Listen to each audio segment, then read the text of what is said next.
दोस्तों अगर आपको ये वीडियो पसंद आए तो वीडियो को लाइक करें, सब्सक्राइब करें और इस घंटे को बजाएं, ऑल प्रेस करें। हमारी वीडियो सबसे આમ આદમી પાર્ટી અને કોંગ્રેસનું જે ગઠબંધન થયું છે એની શક્તિનું આજે પ્રદર્શન થયું છે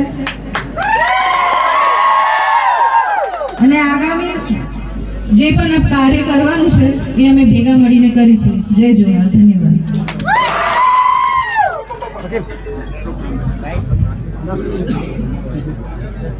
સુખરામભાઈ ને આવનાર ભવિષ્યમાં આખો વિસ્તારમાંથી સાથ ને સરકાર આપવા માટે પણ અમે ત્યારે તમારો બધાનો ખૂબ પ્રેમ મળ્યો, આશીર્વાદ મળ્યા, એવી જ રીતના તમારો સાથ સહકાર પણ આવનાર દિવસોમાં મળે એ અપેક્ષા રાખીએ છીએ। ધન્યવાદ। જય આદિવાસી।